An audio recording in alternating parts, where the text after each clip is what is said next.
안녕하세요. 사연 읽어주는 남녀입니다. 오늘도 와주셔서 감사드리며 오늘의 사연 시작하겠습니다. 모니터 화면이 흐릿하게 보였습니다. 제 눈에서 눈물이 멈추지 않았어요. CCTV 화면 속에는 믿을 수 없는 장면이 담겨 있었죠. 기록에는 새벽 4시였습니다. 어머니의 빈소 바로 옆 작은 방이었어요. CCTV는 모든 걸 선명하게 기록하고 있었죠. 제 남편이 거기 있었습니다. 젊은 여자와 함께 있었어요. 두 사람은 서로의 몸을 더듬으며 옷을 벗고 있었죠.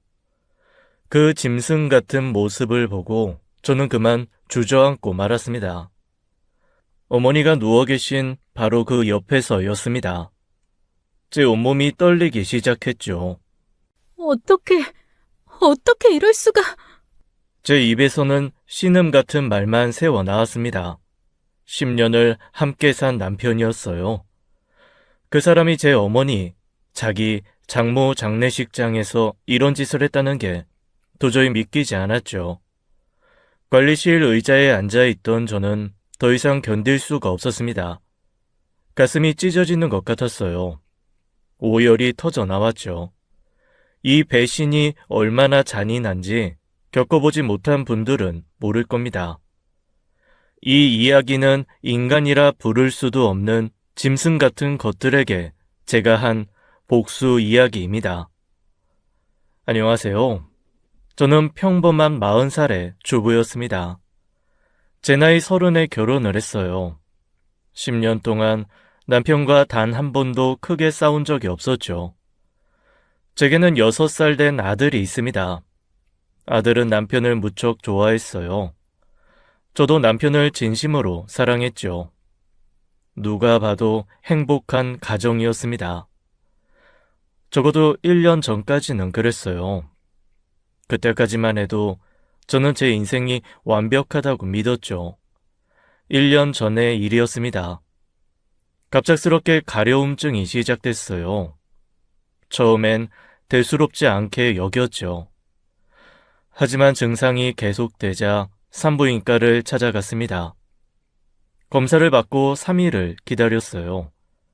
그 3일이 얼마나 길게 느껴졌는지 모릅니다. 결과를 듣는 날이었어요. 의사 선생님의 표정이 심상치 않았습니다. 제 가슴이 쿵쾅거리기 시작했죠. 박서연 씨, 어떻게 말씀드려야 할지 검사 결과가 나왔는데요. 성병 양성 반응이 나왔습니다. 클라미디아예요. 배우자분도 반드시 같이 검사 받으셔야 돼요. 부부가 동시에 치료받지 않으면 계속 재감염될 수 있거든요. 뭐라고요? 선생님, 지금 무슨 말씀을 하시는 거예요? 성병이라뇨? 아니, 그럴 리가 없어요. 저는 결혼하고 남편하고만 다른 남자는 쳐다본 적도 없다고요. 검사가 잘못된 거 아니에요? 환자분 심정은 충분히 이해합니다만 재검사를 원하시면 한 번 더 해드릴 수는 있어요. 하지만 이 검사는 틀릴 가능성은 거의 없습니다. 저는 믿을 수가 없었습니다. 10년 동안 남편만을 사랑했어요. 단 한 번도 다른 남자를 생각해 본 적이 없었죠. 재검사를 받았습니다. 남편을 믿었거든요. 이틀을 더 기다렸어요. 그 이틀 동안 저는 거의 잠을 못 잤죠. 재검사 결과도 동일합니다. 박서연 씨, 이거 제가 솔직히 말씀드려도 될까요? 이 균은 성관계로만 전염돼요. 화장실 변기나 수건 같은 걸로는 절대 옮지 않습니다.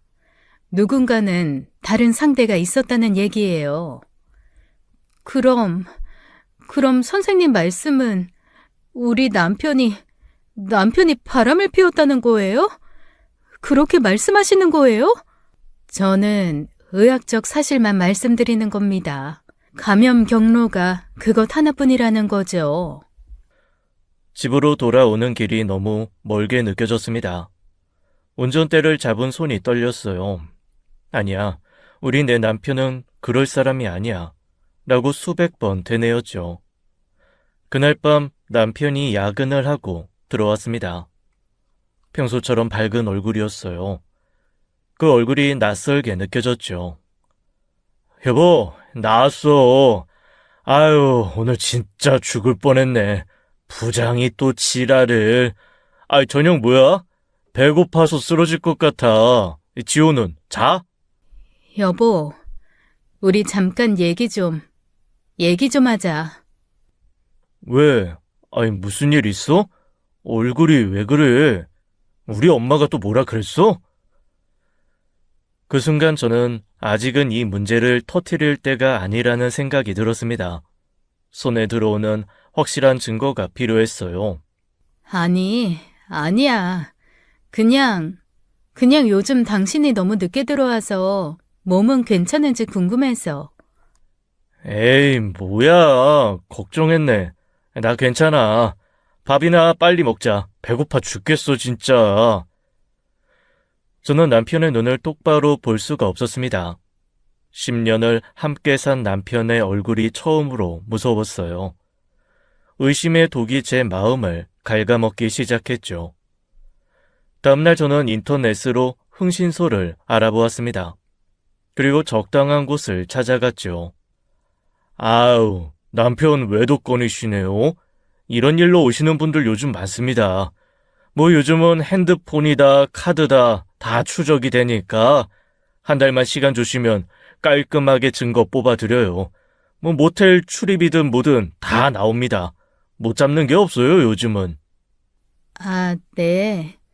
그런데 소장님, 혹시 제가 오해하고 있는 건 아닐까요? 그냥 늦는 것도 회사 야근이 많아서 그런 걸 수도. 그리고 아니에요. 제발 아무것도 안 나왔으면, 정말 아무것도 없었으면 좋겠는데. 사모님, 그런 마음 다 이해합니다. 다들 그러세요. 근데 이미 여기까지 오셨잖아요. 의심이 되니까 오신 거고. 일단 맡기신 이상 저희는 있는 그대로 다 보여드립니다. 가끔 정말 아무것도 없는 분들도 계세요. 그럼 좋은 거고요. 다만 뭐가 나오면 그때 결정하시는 거죠. 그리고 저는 흥신소 연락을 기다렸습니다. 기다리는 동안 매일 밤 남편 얼굴을 보는 게 지옥 같았어요. 그리고 정확히 3주가 지났습니다. 점심을 먹고 있는데 휴대폰이 울렸어요. 흥신소에서 온 문자였죠. 제 손이 떨려서 핸드폰을 제대로 잡을 수가 없었습니다. 사진이 하나, 둘, 셋, 20장이 넘게 연달아 들어왔어요. 첫 번째 사진을 여는 순간 저는 숨이 멎는 줄 알았죠. 남편이 어떤 여자와 팔짱을 끼고 걷고 있었습니다. 여자의 얼굴이 잘 안 보였어요. 두 번째 사진에서는 모텔 앞에서 키스를 하고 있었죠. 그때 또 문자가 왔습니다. 의뢰인님, 조사 결과 남편분 외도 상대가 확인되었고요. 상대방은 이소희 씨로 확인됩니다. 24살 여성이고요. 이소희? 소희라고? 저는 미친 사람처럼 문자를 다시 읽었습니다. 10번은 읽었어요. 이소희, 이소희, 이소희. 그 이름이 계속 눈앞에 아른거렸죠. 세 번째 사진을 열었습니다. 모텔에서 나오는 두 사람이 선명하게 찍혀 있었어요. 남편이 이소희 허리를 감싸고 있었습니다. 아니야. 이건 아니야. 이건 말도 안 돼. 뭔가 잘못된 것 같은데? 소희야, 네가 어떻게 이럴 수가 있어? 어떻게? 핸드폰을 던지고 싶었습니다. 이 모든 게 악몽이었으면 좋겠다고 생각했어요. 아니, 어쩌면 이미 제가 지옥 같은 악몽을 꾸고 있는지도 모른다 생각했지요. 하지만 사진 속 두 사람은 너무나 선명했습니다. 이소희, 소희는 제 조카입니다. 그것도 제가 키운 조카였습니다. 10년 동안 친딸처럼 아낀 아이였어요. 그 아이가 제 남편과 모텔에서 나오고 있었습니다. 저를 속이고요. 10년 전 일이 떠올랐습니다. 제가 결혼한 지 2달 됐을 때였어요. 언니가 교통사고로 세상을 떠났죠. 그때 소희는 겨우 14살이었습니다. 중학교 1학년이었어요. 엄마를 잃고 넋이 나간 아이를 보는 게 너무 가슴 아팠죠. 친정 아빠는 제가 어릴 때 돌아가셨습니다. 친정 엄마는 늦둥이인 저를 낳으셨어요. 언니와는 10살 차이가 났죠. 그때 친정 엄마는 70이 넘으셨습니다. 당뇨에 고혈압까지 있으셔서 몸이 많이 안 좋으셨어요. 소희를 키울 형편이 전혀 안 됐죠. 형부 쪽 친척들한테도 부탁했습니다. 다들 고개를 저었어요. 아이 하나 키우는 게 어디 쉬운 일이냐면서 거부했죠. 여보, 우리가 소희를 데려와야 할 것 같아. 갈 데가 없어. 친정엄마도 못 키우시고 형부 쪽도 다 거절했어. 어떡하면 좋겠어? 당연히 우리가 키워야지. 여보, 내가 먼저 말하려고 했어. 불쌍한 애를 어떻게 그냥 둬? 우리한테 와야지. 내가 아빠 역할 해줄게. 걱정하지 마. 소희도 우리 가족이야. 정말? 여보, 정말 괜찮겠어? 신혼인데. 애를 키우는 게 쉬운 일이 아닌데. 뭐 어때? 우리 조카잖아. 처형이 하늘에서 우리 보고 있을 텐데 이 소희 버리면 처형이 얼마나 슬프겠어? 당장 데려와. 내가 학비도 다 책임질게. 우리 딸처럼 키우자. 저는 그때 정말 감동했습니다. 남편이 천사 같았어요. 그렇게 소희를 우리 집으로 데려왔죠. 10년 동안 친딸처럼 키웠습니다. 사춘기 때 방황도 같이 겪어줬어요. 고등학교 입학식, 졸업식 다 챙겨갔지요. 대학 등록금도 아끼지 않았습니다. 한 학기에 400만 원이 넘는 돈이었어요. 그래도 전혀 아깝지 않았죠. 소희야, 용돈 좀 더 필요하지 않아? 이모가 더 줄까? 이모, 충분해요. 이미 너무 많이 받고 있어요. 이모 덕분에 제가 대학도 다니고 정말 감사해요. 무슨 소리야. 우리 소희 예쁜 옷도 사입고 친구들이랑 맛있는 것도 먹어야지. 소희는 항상 고마워했습니다. 지우가 태어났을 때는 육아도 도와줬어요. 이모 제가 기저귀 갈게요 라며 먼저 나섰죠. 그런 소희가, 그 아이가 제 남편과 모텔에 들어갔다니요.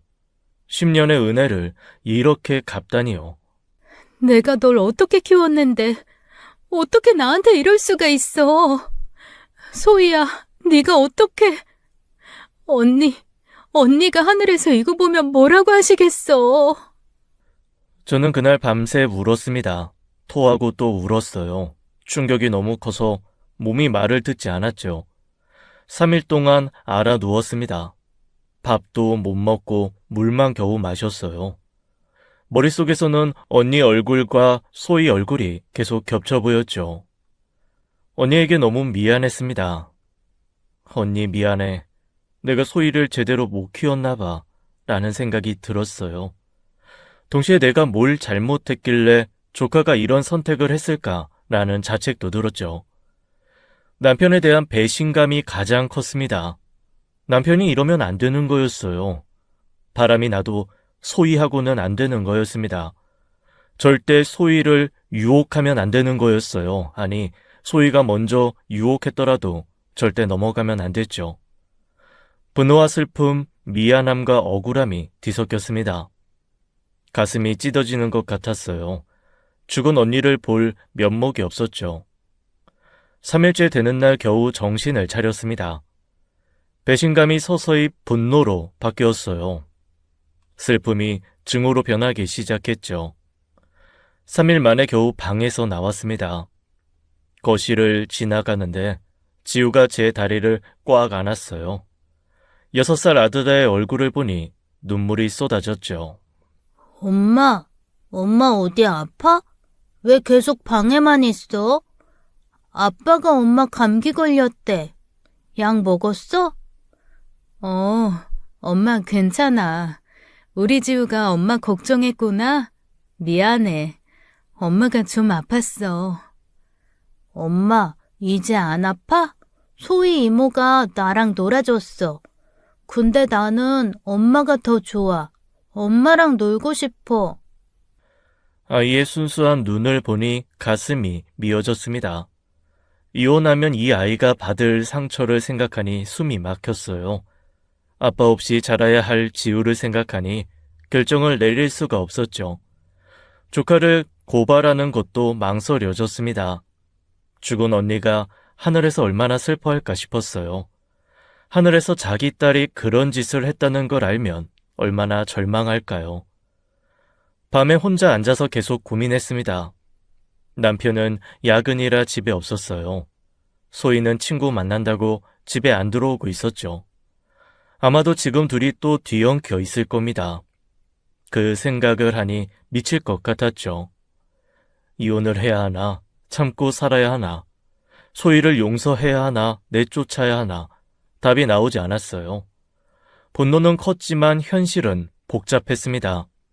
내 아들 지우의 미래, 언니의 명예, 우리 가족의 파탄. 그때 핸드폰이 울렸습니다. 모르는 번호였어요. 평소 같으면 안 받았을 텐데 무슨 생각이었는지 받았죠. 여보세요? 박소연님 맞으시죠? 저는 땡땡 장례식장 한정미입니다. 2달 전에 어머님 장례 치르셨잖아요. 기억하시죠? 아, 네, 기억합니다. 무슨 일이신가요? 제가 이런 연락 드려서 죄송한데요. 정말 중요한 걸 보여드려야 할 것 같아서 가능하시면 내일 꼭 한번 와주실 수 있으세요? 전화로는 말씀드리기가 좀 그래서요. 무슨 일인데 그러시죠? 와서 보시면 아실 거예요. 저도 참 고민을 많이 했는데 이건 정말 아니다 싶어서 이건 알려드려야 할 것 같아서 죄송합니다. 꼭 와주세요. 이상한 불안감이 들었습니다. 어머니 장례식장에서 무슨 일이 있었던 걸까요? 저는 다음날 무거운 마음으로 장례식장을 향했죠. 장례식장에 도착하니 한정미 씨가 로비에서 기다리고 있었습니다. 표정이 무거웠어요. 저를 보자마자 조심스럽게 다가왔죠. 박서연님, 와주셔서 감사합니다. 사실 제가 이런 일에 끼어들어도 되나 고민을 많이 했어요. 근데 저도 여자고 또 저도 경험이 있어서 도저히 모른 척할 수가 없었습니다. 무슨 말씀이신지 잘 모르겠어요. 도대체 뭘 보여주시려는 건데요? 일단 관리실로 가시죠. CCTV실이 거기 있거든요. 보시면 다 이해하실 거예요. 그리고 마음의 준비도 하셔야 할 것 같아요. 관리실로 들어갔습니다. 작은 모니터 여러 개가 벽에 걸려 있었어요. 한정민 씨가 컴퓨터 앞에 앉아서 파일을 찾기 시작했죠. 2달 전, 정확히 11월 23일 새벽이에요. 박소연님 어머님 빈소 쪽 카메라인데 사실 제가 CCTV 정기 점검하다가 우연히 발견했거든요. 원래는 1달 지나면 자동 삭제되는데 이건 박소연 씨가 보셔야 할 것 같아서 제가 따로 저장해뒀어요. 화면이 켜졌습니다. 새벽 4시 정각이었어요. 빈소가 조용히 보였죠. 저는 의자에서 쓰러져 있었습니다. 며칠 잠을 못 자서 너무 피곤해서 잠깐 잠든 모습이었어요. 그때 누군가 빈소로 들어왔죠. 남편이었습니다. 뒤이어 소희가 들어왔어요. 두 사람은 제가 잠든 걸 확인하더니 서로를 쳐다봤죠. 두 사람이 빈소 옆 작은 방으로 들어갔습니다. 한정미 씨가 다른 카메라 화면으로 바꿨어요. 방안이 보였죠. 그들이 하는 짓을 보는 순간 저는 그 자리에서 무너졌습니다. 어머니 시신이 바로 옆방에 계신데 그 신성한 곳에서 그런 짐승 같은 짓을 하다니요. 원래는 이 방에는 카메라가 없었는데 도난 사건이 연달아 발생해서 설치를 했었어요. 남편분이 30분 정도 있다가 나왔어요. 그것도 보시겠어요? 아니에요. 충분해요. 충분히 봤어요. 30분 뒤 화면이었습니다. 두 사람이 옷모세를 다듬으며 나왔어요. 소희가 남편 팔을 잡으며 무언가 속삭였죠. 제 온몸이 불타는 것 같았습니다.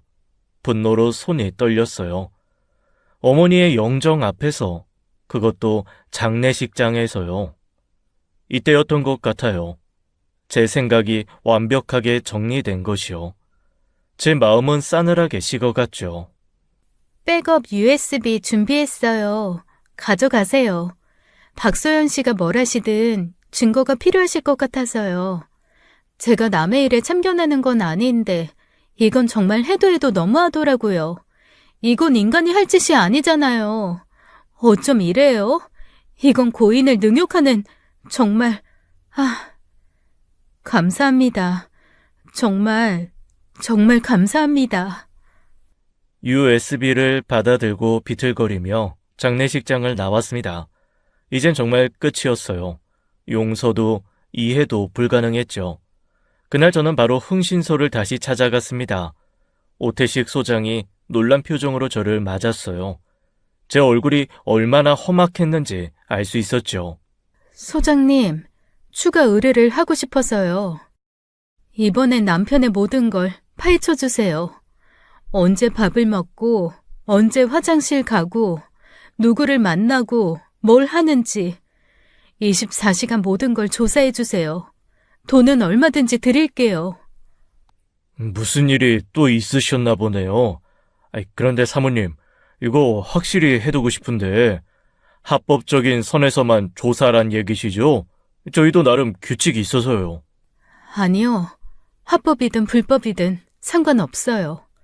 그냥 그 인간의 모든 걸 캐내주세요. 회사에서 어떻게 지내는지, 돈 문제는 없는지, 여자 관계.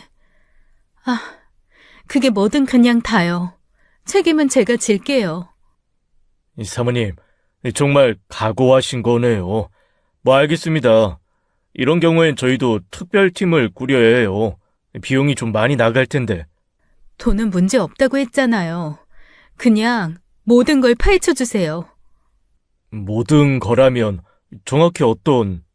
최민중 그 개자식을 지옥으로 보내버릴 수 있는 걸로요. 집으로 돌아왔습니다. 웬일인지 남편이 일찍 퇴근해 집에 있더군요.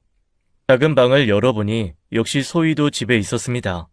남편은 여전히 자상한 척을 했어요. 여보, 어딜 다녀와. 오늘 나 일찍 왔는데 소희랑 같이 외식할까? 소희도 마찬가지였습니다. 지우와 레고를 쌓으며 즐겁게 놀아주고 있더군요. 이모, 제가 지우 저녁 먹일게요.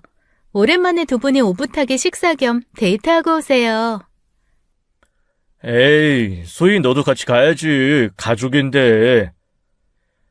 역겨웠습니다. 구역질이 올라왔어요. 하지만 참았습니다. 더 큰 그림을 위해서요. 저녁 식사 시간이었습니다. 제가 나가기 싫다고 하자 남편은 자기가 요리를 하겠다고 했죠. 소희가 그 옆에서 남편을 거들었습니다. 모든 것을 알고 나니 둘이 내 앞에서 참 별 꼴값을 다하며 살았구나 싶었어요. 이후 밥을 먹다가 아들 지우가 화장실을 갔을 때 저는 남편을 바라보며 말했죠. 여보, 나는 말이야. 만약 당신이 바람을 피운다면 절대 조용히 이혼하지 않을 것 같아. 아마 죽여버리지 않을까? 배신하는 사람을 그냥 둘 순 없을 것 같거든. 독을 타든 뭘 하든 방법은 많잖아. 요즘은 인터넷에 다 나오더라고. 순간 식탁이 얼어붙었습니다. 제가 나이프로 스테이크를 써는 소리만 들렸어요. 천천히, 아주 천천히 고기를 잘랐죠. 갑자기 무슨 소리야? 여보, 왜 그래? 나 절대 그런 짓 안 해. 당신만 사랑하는 거 알잖아. 농담이지? 그런 무서운 소리 하지 마.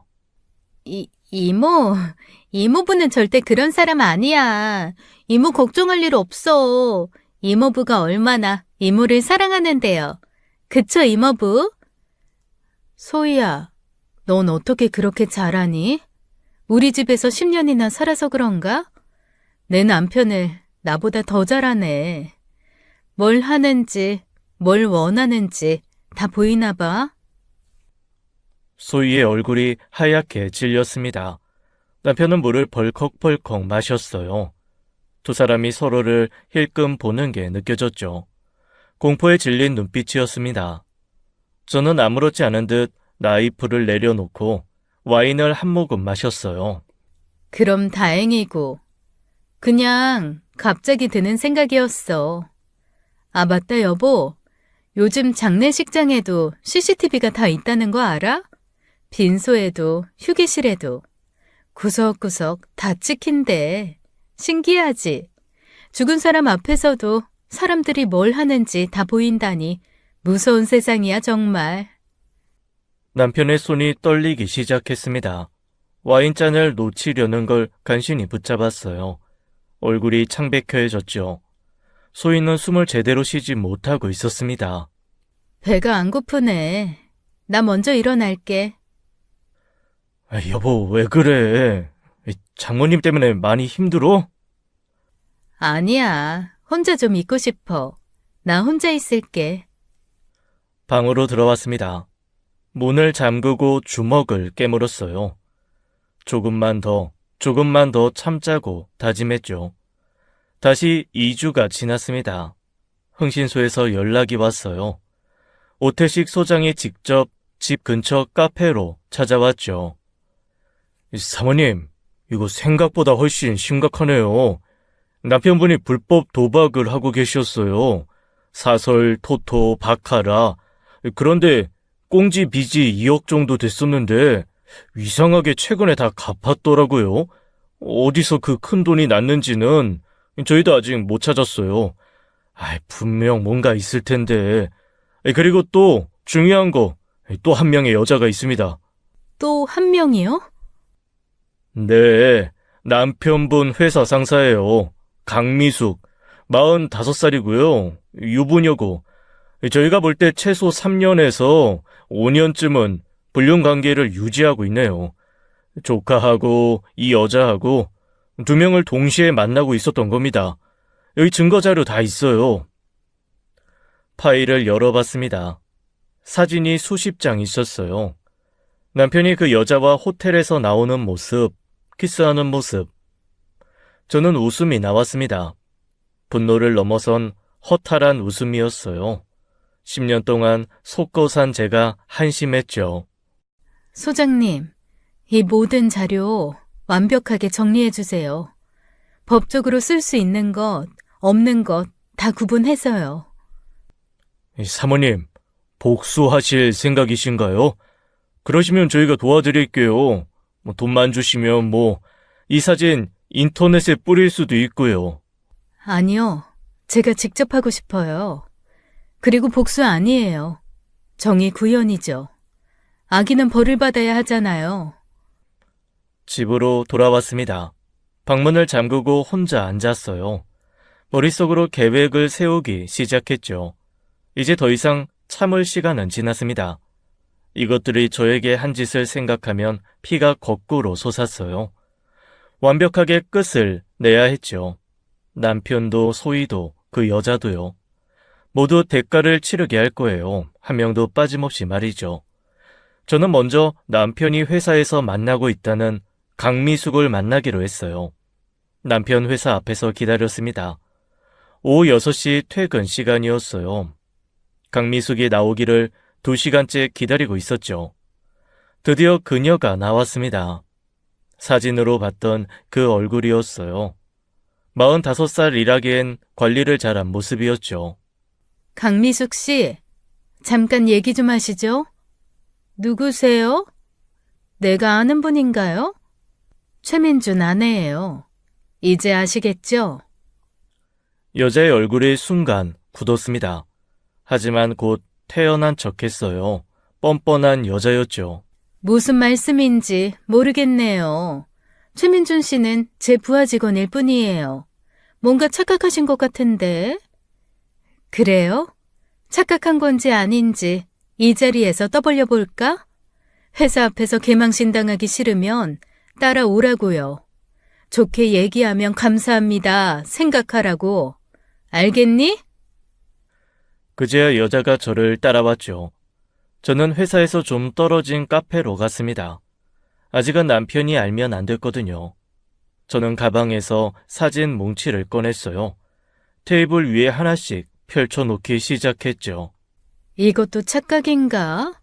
호텔 로비에서 키스하는 것도, 모텔에서 나오는 것도? 3년 동안 정말 열심히 만나셨네. 남의 남편 가지고 놀기 재밌으셨어요? 그건 일 때문에 만난 거예요. 프로젝트 회의하러. 너는 프로젝트 회의를 모텔에서 하니? 옷 벗고? 이것들은 좋게 나오면 바로 기어오르네. 뻔뻔하게 부정하지 마. 사람 더 열받게 하는 거니까. 알겠니? 여자는 입술을 깨물었습니다. 분노와 모멸감이 얼굴에 그대로 드러났어요. 저는 그 모습이 참 열받더군요. 쥐가 뭔데 여기서 불쾌함을 저한테 드러내나요? 저도 참고 있는데요. 저는 뜨거운 커피를 한 모금 마시고는 그대로 그 여자 얼굴에 확 끼얹었죠. 미쳤어요? 뭐 하는 거예요?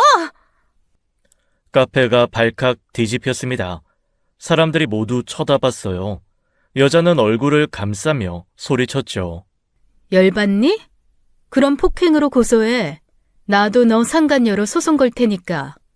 당신 남편한테도 알려줘야겠지? 지 아내가 이렇게 더럽다는 걸. 당신 남편 사업하더라? 제 말에 여자는 갑자기 무릎을 꿇어서요. 사람들이 다 보는 앞에서요. 뭐야? 야, 바람나서 막고 있는 거야? 상간녀였어? 와, 웬일이야. 상간녀는 그러거나 말거나 제게 빌기 시작했습니다. 제발 남편한테만은 말하지 말아주세요. 제가 잘못했어요. 뭐든 할게요. 제발요. 저 애들도 있어요. 저 이혼당하면 애들도 못 봐요. 제발 한 번만 용서해주세요. 용서? 나도 애가 있어. 그런데 우리 애한테는 너 왜 그랬니? 내 가정은 무너뜨려도 되고 당신 가정은 안 된다고? 참 대단한 논리네. 제가 최민준 비밀 다 알아요. 그거 알려드릴게요. 그러니까 최민준한테 복수하세요. 저는 살려주시고요. 대단한 사랑이네. 바로 버려버리네. 그래, 좋아. 비밀? 당신이 쓸모있는 정보를 준다면 고려해볼게. 그 비밀이 뭔데? 무릎을 꿇은 강미숙이 떨리는 목소리로 말했습니다. 저를 올려다보는 눈빛이 절박했어요. 그녀도 궁지에 몰린 걸 알았던 거죠. 최민준이 회사 프로젝트 자금을 횡령했어요. 2억이 넘는 돈이에요. 제가 우연히 알게 됐는데 회계 장부를 조작하고 허위 계약서까지 만들었더라고요. 왜 그런 짓을 했는지 모르겠지만 분명히 큰 돈이 필요했나 봐요. 증거 있어요? 네, 제 컴퓨터에 파일이 있어요. 제가 그 사실을 알게 돼서 저만 보관하고 있었어요. 혹시 최민준이 저를 배신할 때를 대비해서. 정말 가관이네. 불륜하면서도 서로 믿지 못하고 증거를 모아두다니. 도둑놈들끼리 도둑질하다가 서로 칼꽂을 준비하고 있었네? 대단한 사랑이네. 진정한 사랑이라더니 결국 이거였어? 배신당할까봐 보험 들어놓은 거? 저도 살고 봐야죠. 됐어. 더러운 걸 더 보기 싫으니까 24시간 줄게. 그 모든 증거를 내일 오후까지 나한테 퀵으로 보내. 내 연락처 줄 테니까. 내일까지요? 그건 좀 어려울 것 같은데. 이거 회사 기밀이라서 제가 이거 빼내면 저도 문제가... 그래?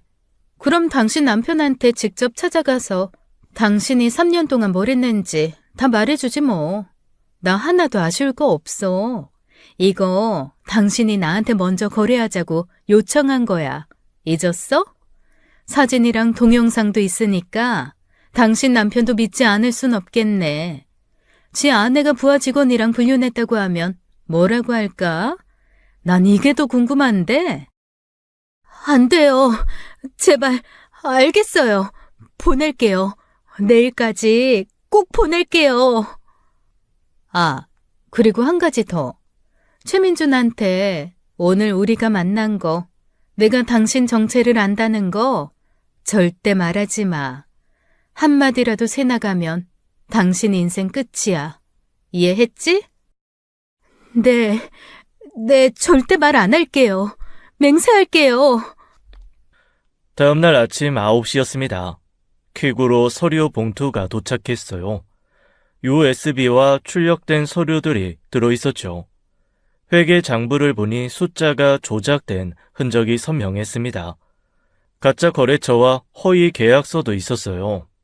남편이 2억이 넘는 돈을 빼돌린 증거였죠. 저는 그걸 보고 한참을 웃었습니다.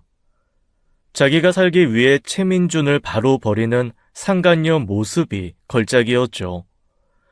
저는 바로 회사 감사팀 메일을 찾았습니다. 익명으로 메일 계정을 만들었어요. 모든 증거를 스캔해서 첨부했죠. 귀사 직원 최민준의 횡령 사실을 제보합니다. 라고 제목을 적었습니다. 전송 버튼을 눌렀어요. 이제 돌이킬 수 없었죠. 다음날 강미숙에게서 문자가 왔습니다. 지금 회사 완전히 뒤집어졌어요. 감사팀이 아침부터 들이닥쳤고 최민준 자리는 봉쇄됐어요. 컴퓨터도 압수당했고요. 사장님이 직접 나서서 난리예요. 경찰 고발도 할 거라는 소문이 돌고 있어요. 제가 이 정도 도왔으니 저는 괜찮은 거 맞죠? 제발요. 저는 문자를 읽고 차가운 미소를 지었습니다. 이제 시작이었어요. 남편이 무너지는 걸 지켜보는 게 즐거웠죠. 또 문자가 왔습니다. 최민준이 저한테 연락했는데 누가 자기를 고발했는지 모르겠대요. 절 의심하는 것 같은데 제가 안 그랬다고 했더니 믿더라고요. 사모님, 제발 약속 지켜주세요. 남편한테는 절대...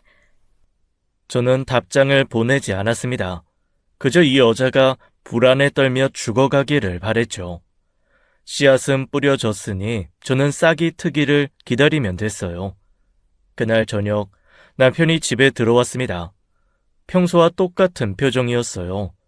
아무 일 없다는 듯 연기를 했지요. 대단했어요. 저 정도면 연기자를 했어도 됐을 정도였네요. 아, 여보, 나왔어. 오늘 회사에서 신제품 발표회 준비 때문에 정신없었네.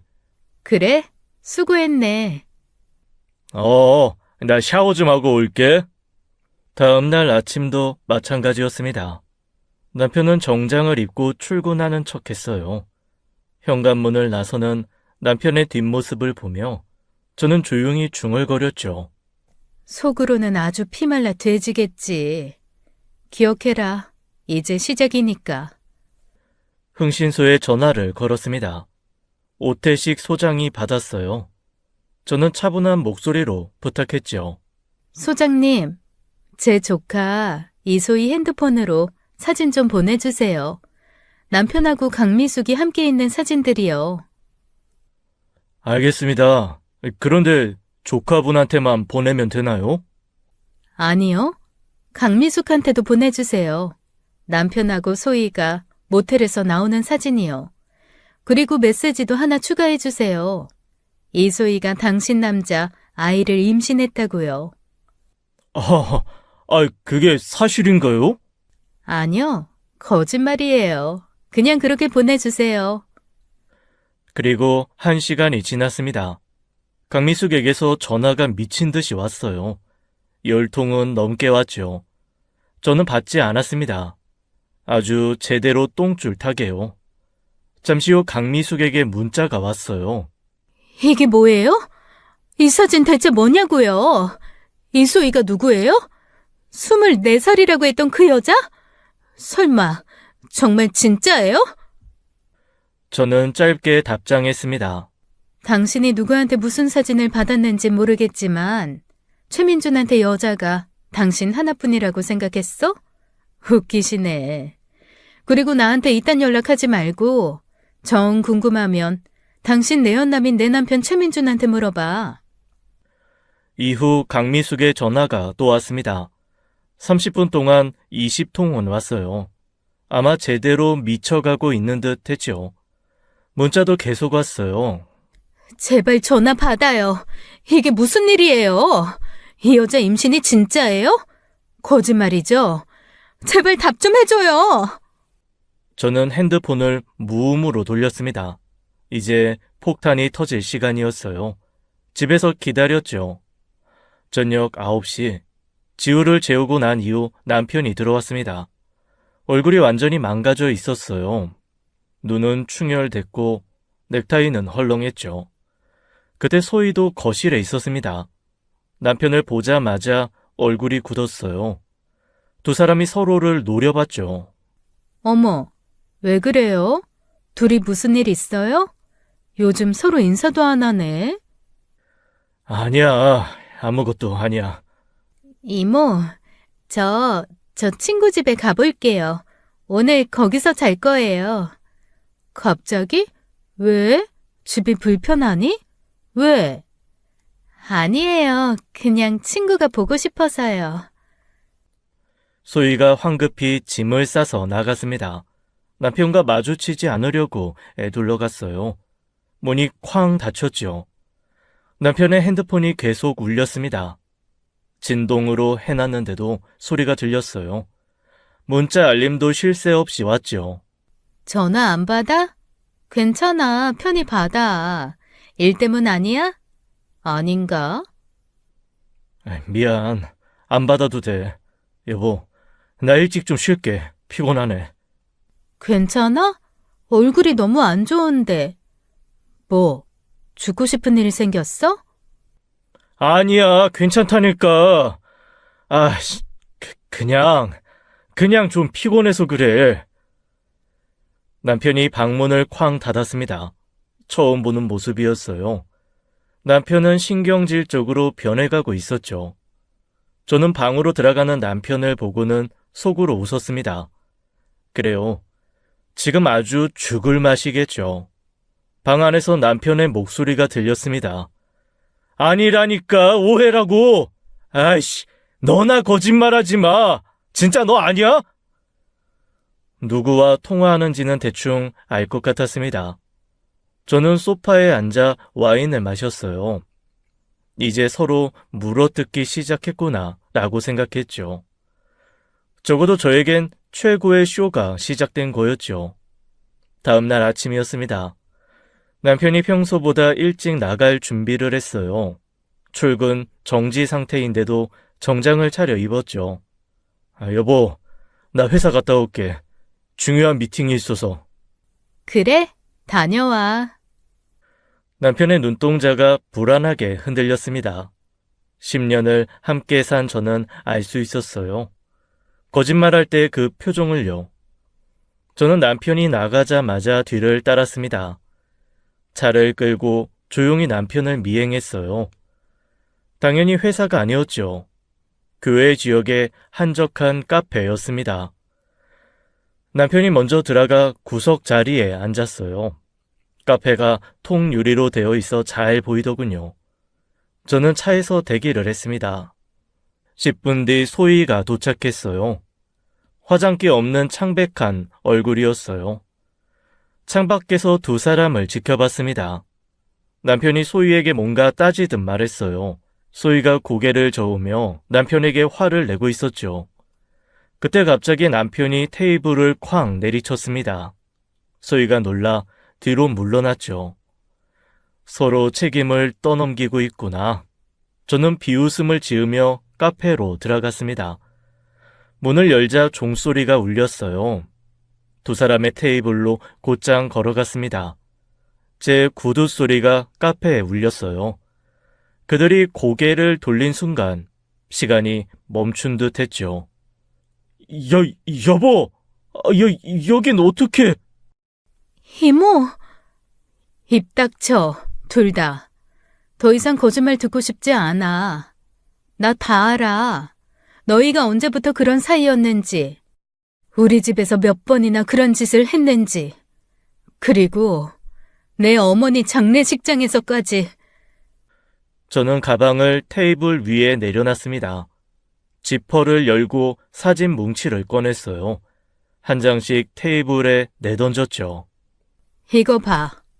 모텔 러브하우스 앞 광복절에도 불려냈네? 이건 우리 집 주차장. 이게 최고야. 우리 엄마 장례식장 CCTV. 새벽 4시 3분. 빈소 옆방으로 들어가는 너희. 이런 미친, 야, 너 사람 붙였냐? 그 순간 제 손이 올라갔습니다. 남편의 뺨을 온 힘을 다해 때렸어요. 왼뺨, 오른뺨 연속으로요. 찰싹 소리가 카페 전체에 울려 퍼졌죠. 남편이 비틀거리며 의자를 붙잡았습니다. 너는 더 역겨워서 못 보겠더라. 네 처형 딸이야. 네가 먼저 키우자고 했잖아. 불쌍한 아이 버릴 수 없다고. 네가 아빠가 되어주겠다고 그러지 않았니? 아빠? 웃기지 마. 개 같은 새끼. 너는 짐승이야, 짐승. 이모, 저는 정말... 이번엔 소희의 뺨도 때렸습니다. 이년아, 내가 널 어떻게 키웠는데. 14살부터 10년을 학비며 용돈이며 네가 원하는 건 뭐든 다 해줬잖아. 명품 가방 사달라면 사주고 유학 가고 싶다면 보내주고. 그런데 네가 내 남편이랑? 네 이모부랑? 소희가 그 자리에서 무너졌습니다.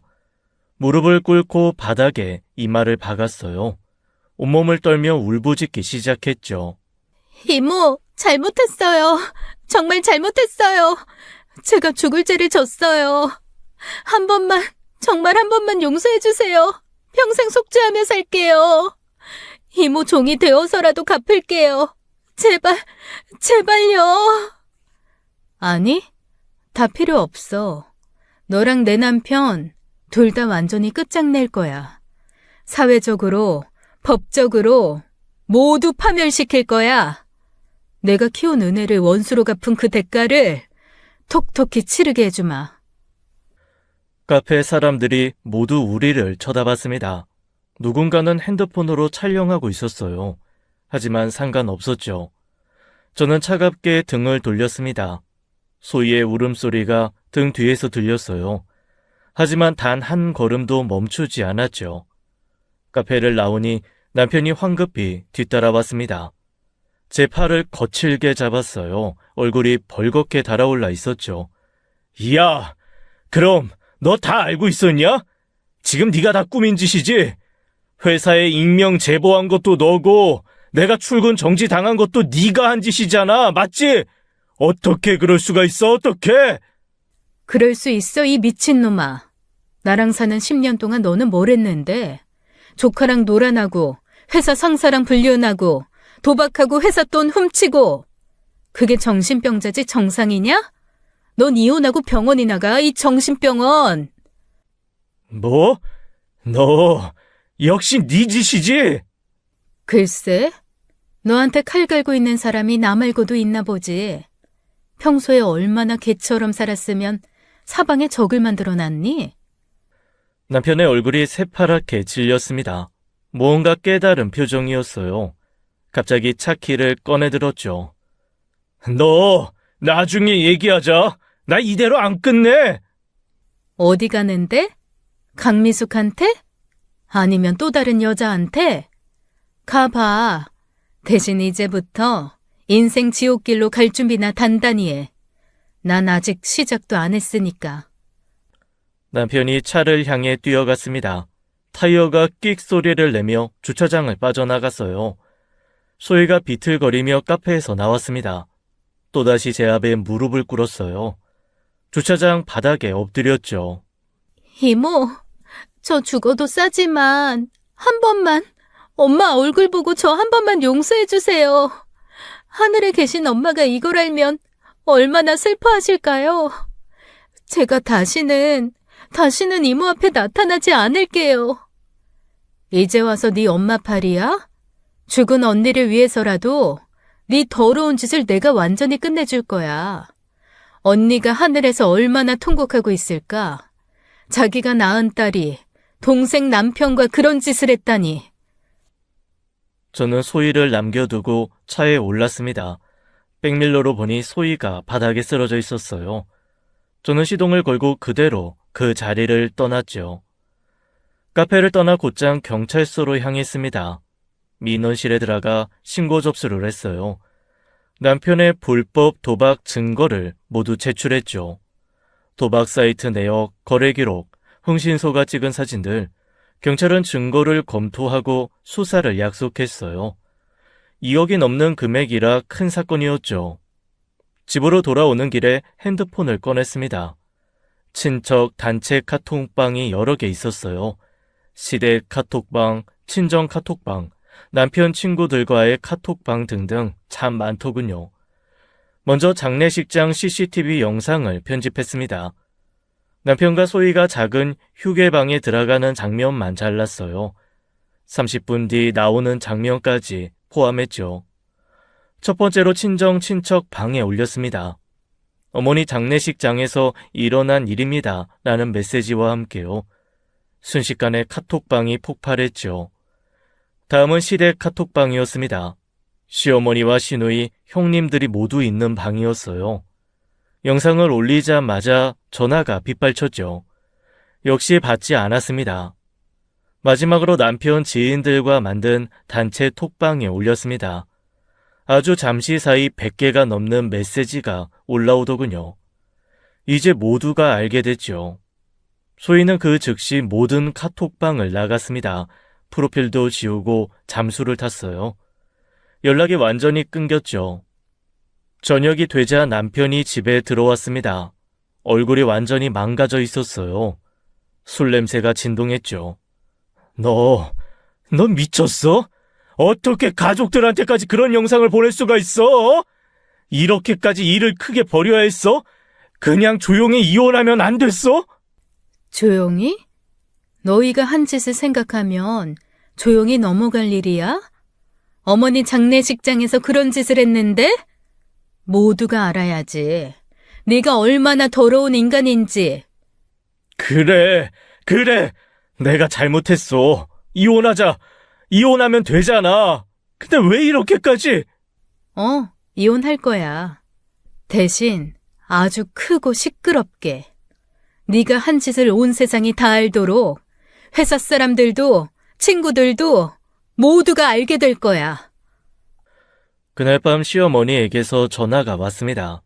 어머님은 아들을 욕했어요. 그 미친놈이 그런 짓을 했다니 라며 통곡하셨죠. 친정 쪽에서도 연락이 쏟아졌습니다. 모두가 소희를 비난했어요. 다들 외면했을 때 제가 손을 내밀었는데 배신을 했다고요. 언니가 하늘에서 통곡하겠다라는 말이 가장 많았죠. 남편은 방에 틀어박혔습니다. 핸드폰이 계속 울렸지만 받지 않았어요. 완전히 고립된 거였죠. 그날 밤 저는 지우를 데리고 친구 집으로 갔습니다. 혹시나 남편이 궁지에 몰려 극단적인 나쁜 짓을 할까봐 사전에 그 일을 차단했죠. 다음 날 아침 변호사 사무실을 찾았습니다. 강미숙을 상대로 상간녀 위자료 소송을 제기하기 위해서였어요. 변호사는 증거를 검토하고 소장 작성을 시작했죠. 소장은 강미숙의 집으로 발송했습니다. 등기로 보내 수령 확인을 받았어요. 그녀가 받아볼 시간이었죠. 동시에 또 다른 택배를 준비했습니다. 강미숙의 남편이 운영하는 회사 주소를 적었어요. 불륜 증거 사진들을 봉투에 넣었죠. 호텔에서 나오는 사진, 키스하는 사진들이었습니다. 날짜와 시간이 선명히 찍혀 있었어요. 택배로 발송하고 집으로 돌아왔죠. 이걸 모르고 살면 강미숙 남편이 얼마나 억울하겠어요. 오후가 되자 강미숙에게서 전화가 왔습니다. 화가 난 목소리였어요. 번호를 보고 받았죠. 이게 뭐 하는 짓이에요? 우리 약속이 있었잖아요. 제가 횡령 증거 다 줬는데 왜 소송을 거는 거예요? 약속이랑 다르잖아요. 약속? 난 상간녀랑 어떤 약속도 한 적이 없어. 당신은 불륜한 대가를 치러야지. 그게 당연한 거 아닌가? 그러게. 무서우면 잘못을 하지 말지 그랬어? 야, 이거 너무하잖아. 내가 그렇게 빌었는데. 너 미쳤어? 꼬우면 당신도 명예훼손으로 소송 걸든가. 난 다 받아줄게. 알겠니? 증거가 다 있는데 네가 뭘 어떻게 하겠어. 법정에서 보자. 그리고 앞으로 할 말 있으면 변호사한테 해. 전화를 끊어버렸습니다. 강미숙이 다시 걸었지만 받지 않았어요.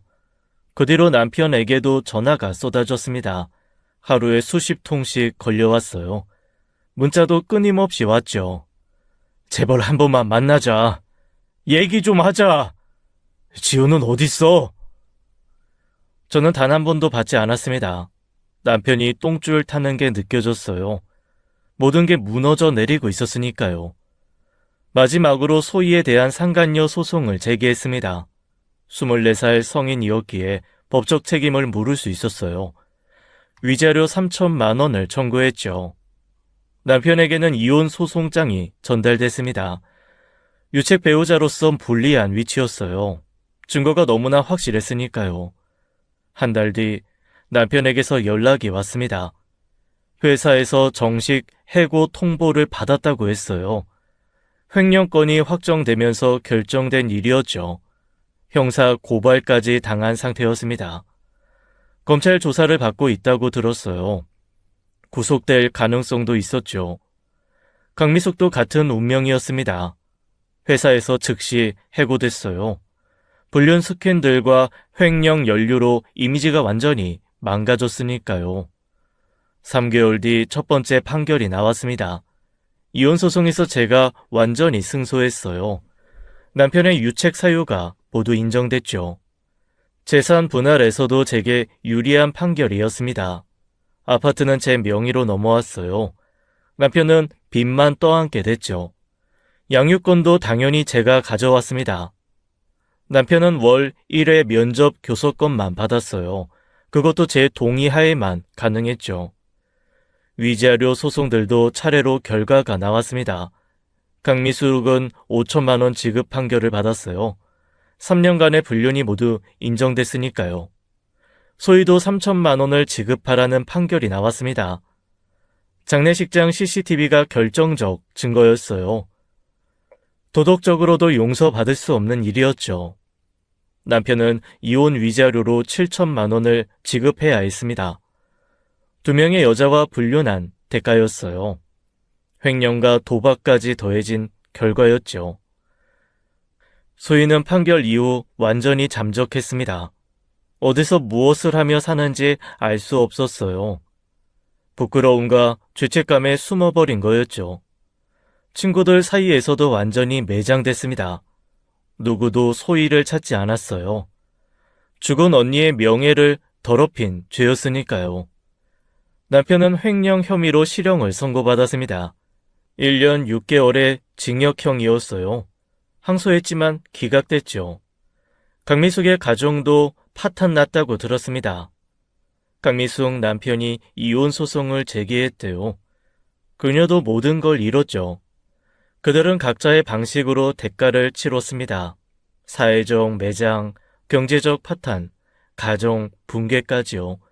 제가 원했던 완벽한 파멸이었죠. 이혼이 확정된 후 저는 새로운 시작을 결심했습니다. 재산 분할금과 위자료를 합치니 꽤 큰 금액이었어요. 아들과 함께 다른 도시로 이사를 가죠. 부산을 선택했습니다. 바다가 보이는 아파트를 구했어요. 지우도 새로운 환경을 좋아했죠. 다만 아빠를 계속 찾기도 했어요.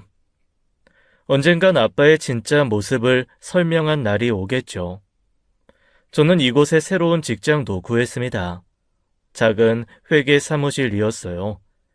예전에 했던 격리 경험이 도움이 됐죠. 지우는 새로운 학교에 잘 적응했습니다. 친구들도 많이 사귀었어요. 요즘에는 아빠 얘기는 거의 하지 않았죠. 매일 아침 지우를 학교에 데려다 주었습니다. 저녁엔 함께 숙제를 했어요. 주말엔 해운대 바닷가를 산책했죠. 평화로운 일상이었습니다. 더 이상 거짓말에 속지 않아도 됐어요. 배신당할 걱정도 없었죠. 가끔 과거가 떠오를 때도 있었습니다. 10년의 결혼 생활이 꿈처럼 느껴졌어요. 하지만 후회는 없었죠. 최근 남편 소식도 들렸습니다. 출소 후 작은 도시로 내려갔다고 했어요. 소희는 여전히 행방을 모른다고 했죠. 하지만 이제 그들은 제 인생에서 지워진 사람들이었습니다. 분노도 증오도 더 이상 느끼지 않았어요. 그저 없는 사람들일 뿐이었죠. 이제 제 인생의 2막이 시작되었습니다. 이번엔 거짓 없는 진짜 행복을 찾아서요. 지부와 함께라면 충분했죠. 이렇게 저의 이야기가 끝났습니다. 인과응보, 자업자득이라는 말이 있죠. 남편과 조카 그리고 강미숙은 자신들이 선택한 길의 끝에서 각자의 업보를 마주했죠. 프랑스 속담에 이런 말이 있어요. 복수는 차갑게 식혀서 대접하는 요리다. 저는 뜨거운 분노를 차갑게 식혔습니다. 감정에 휘둘리지 않고 치밀하게 계획했어요. 그리고 그들에게 그들이 만든 요리를 되돌려 대접했죠. 혹시 제가 너무했다고 생각하시나요? 하지만 저는 후회하지 않습니다. 정의는 스스로 찾아오지 않으니까요. 때로는 우리가 직접 인과응보의 수레바퀴를 돌려야 할 때가 있습니다. 저는 그저 그들이 뿌린 씨앗을 거두게 도와준 것뿐이에요. 자업자득의 진리를 일깨워준 것뿐이죠. 이제 저는 새로운 삶을 살고 있습니다. 복수라는 차가운 요리는 이미 대접을 끝냈어요. 이제는 따뜻한 행복이라는 새로운 요리를 준비하고 있죠. 아들과 함께 말이에요. 지금까지 사연 읽어주는 남녀였습니다. 끝까지 함께 해주신 여러분 감사드리며 저희는 다음 사연으로 돌아올게요. 감사합니다.